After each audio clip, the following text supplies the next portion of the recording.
बिस्मिल्लाहिर्रहमानिर्रहीम। अस्सलाम वालेकुम स्टूडेंट्स।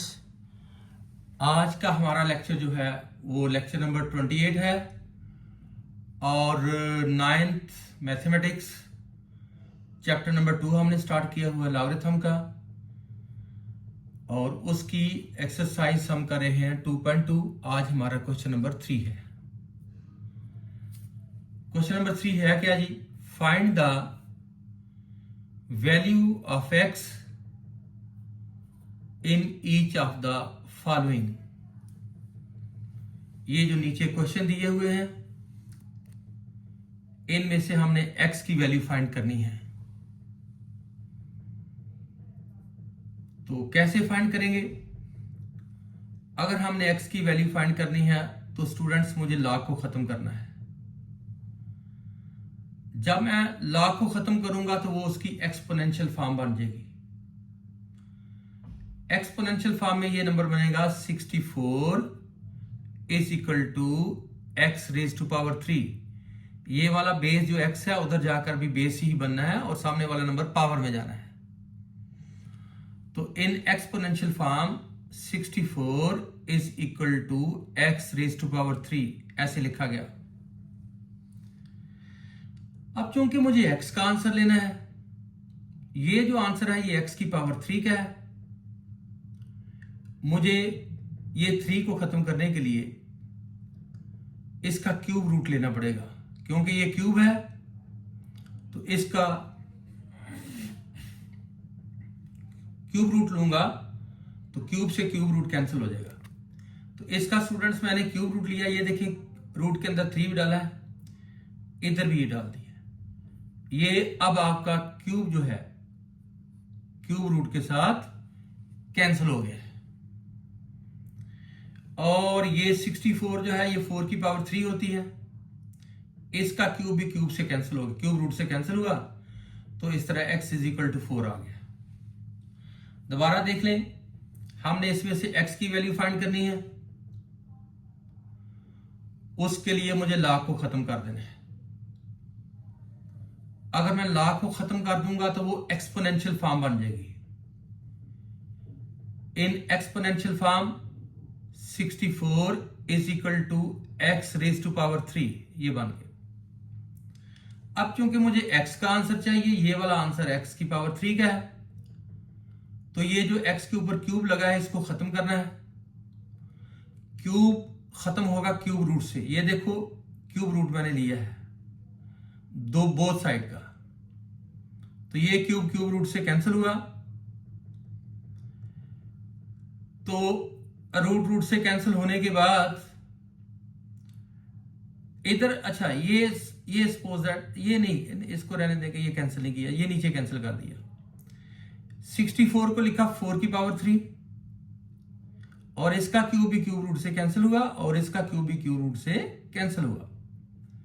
इस तरह x इज इक्वल टू 4 आ गया। तो इसके बाद इसका पार्ट नंबर 2 करते हैं।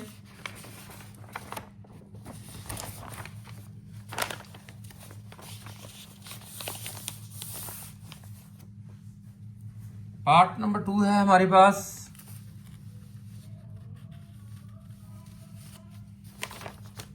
स्टूडेंट इसका ना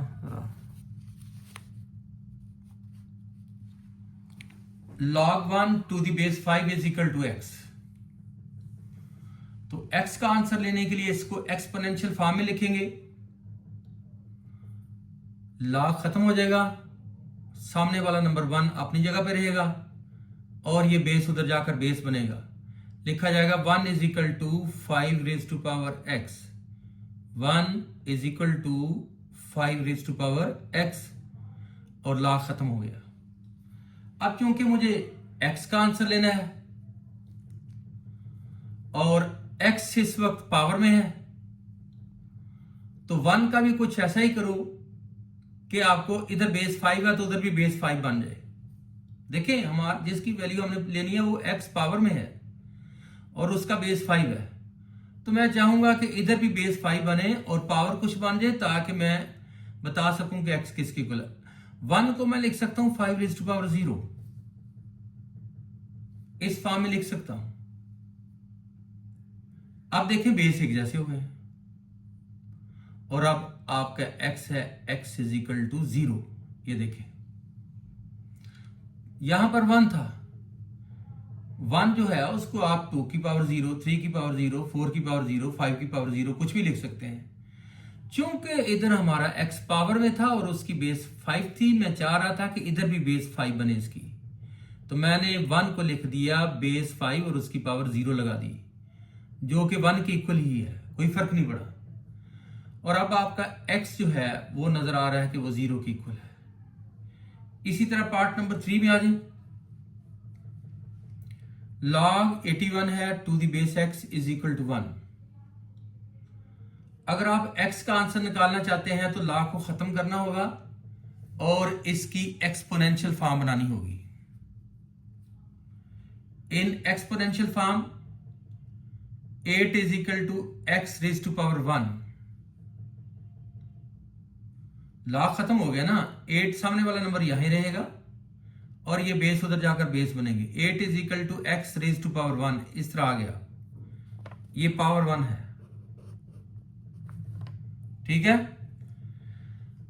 अब x की पावर 1 लिखो या ना लिखो, इसको मैं x भी लिख सकता हूं और x इज इक्वल टू 8, तो x की वैल्यू 8 आ गई। तो x की वैल्यू लॉगरिथमिक फॉर्म में से x की वैल्यू निकालने के लिए लॉगरिथमिक फॉर्म को खत्म करके मुझे एक्सपोनेंशियल फॉर्म बनानी है, तब जाके x की वैल्यू आएगी। इसी तरह पार्ट नंबर 4 आ गया है। पार्ट नंबर 4 में भी यही है बच्चे कि log x to the base 10 is equal to -3। अब मुझे x का आंसर चाहिए तो लॉगरिथमिक फॉर्म को खत्म करना है। लॉग को जब खत्म करेंगे एक्सपोनेंशियल फॉर्म बनाएंगे तो x यहां रहेगा, 10 इधर बेस है उधर जाके बेस बनेगा। x is equal to 10 raise to power -3 ऐसे लिखेंगे। x is equal to 10 raise to power -3 और फिर इसको हम ऐसे भी लिख सकते हैं, x is equal to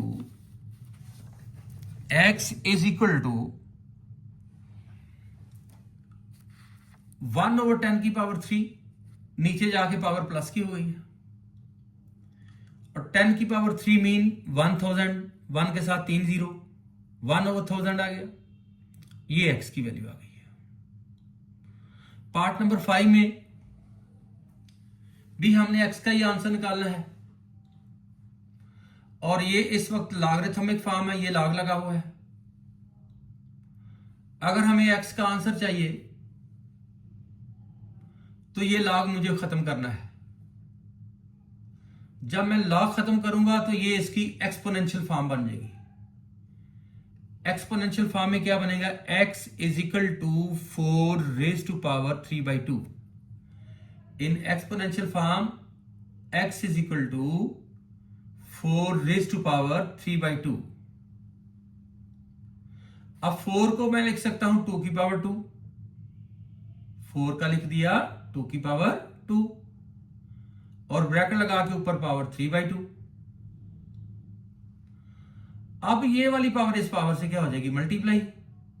x is equal to 2 की पावर 2 मल्टीप्लाई 3/2, तो ये 2 और ये 2 कैंसिल हो गए। इस तरह x इज इक्वल टू 2 की पावर 3 रह गई है। 2 की पावर 3 मीन्स 2 3 टाइम मल्टीप्लाई होगा। x is equal to 2 multiply 2 multiply 2, 2 to the 4, 4 to the 8, x is equal to 8 आया। तो इस तरह लॉगरिथमिक फॉर्म में से अगर आपने x की वैल्यू फाइंड करनी है तो आपको उसको एक्सपोनेंशियल फॉर्म में लिखना है। एक्सपोनेंशियल फॉर्म बनेगी, लॉग हट जाएगा, खत्म हो जाएगा, तो फिर आपको x की वैल्यू मिलेगी। तो इसके बाद एक और पार्ट नंबर 6 है जी स्टूडेंट्स।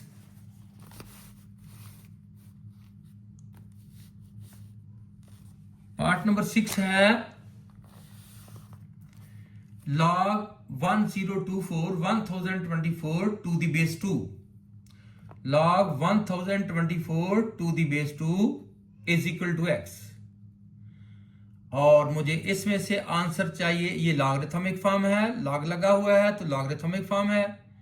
इसमें से मुझे x का आंसर चाहिए, तो x का आंसर लेने के लिए मुझे लॉग को यहां से खत्म करना है और क्वेश्चन को एक्सपोनेंशियल फॉर्म में लिखना है। In exponential form 1024 is equal to 2 raise to power x। ये 2 इधर बेस है, उधर भी बेस, और ये सामने वाला नंबर पावर बन जाती है। अब मुझे x का आंसर चाहिए बेटे, और x का बेस है 2। अब इस नंबर को भी इस तरह इसके प्राइम फैक्टर बनाओ कि ये भी, इसका बेस भी 2 बन जाए। जैसे पीछे आया था 5 की पावर x और इज इक्वल टू 1 था, तो मैंने कहा है x चूंकि पावर में है, उसका बेस 5 है, तो दूसरी तरफ भी बेस 5 बनना चाहिए। अब ये है 1024, इसके प्राइम फैक्टर बनाने हैं। 2 5 the 10, 2 1 the 2, 2 2 the 4, 2 2 the 4, 2 5 the 10, 2 6 the 12, 2 1 the 2, 2 2 the 4, 2 8 the 16, ये 8 है। फिर 2 6 the 12, 2 4 the 8, 2 3 the 6, 2 2 the 4, 2 16 the 32, 2 8 the 16, 2 4 the 8, 2 2 the 4, 2 1 the 2। इस तरह 1 2 3 4 5 6 7 8 9 10, 2 जो बने हैं 10 बने हैं। तो इस नंबर को मैं लिख सकता हूं 2 रेज टू पावर 10। आपने x फाइंड करना है, x पावर में है और उसका बेस है 2। अब x का आंसर आप इसी सूरत में ले सकते हैं कि इधर भी बेस 2 बने, तो ये बेस 2 है तो ये भी बेस 2 बन गया, 2 की पावर 10। अब x आपका किसकी इक्वल है जी? 10 की इक्वल है। Implies that x is equal to 10। तो इस तरह स्टूडेंट्स ये वाला लेक्चर भी आपका खत्म हुआ। इसके साथ इजाजत चाहूंगा। आपसे रिक्वेस्ट है कि मेरे चैनल को सब्सक्राइब करें, लाइक और शेयर करें, और बेल आइकन को भी प्रेस करें ताकि आने वाली तमाम नई वीडियोस आप तक पहुंच सकें। अल्लाह हाफिज।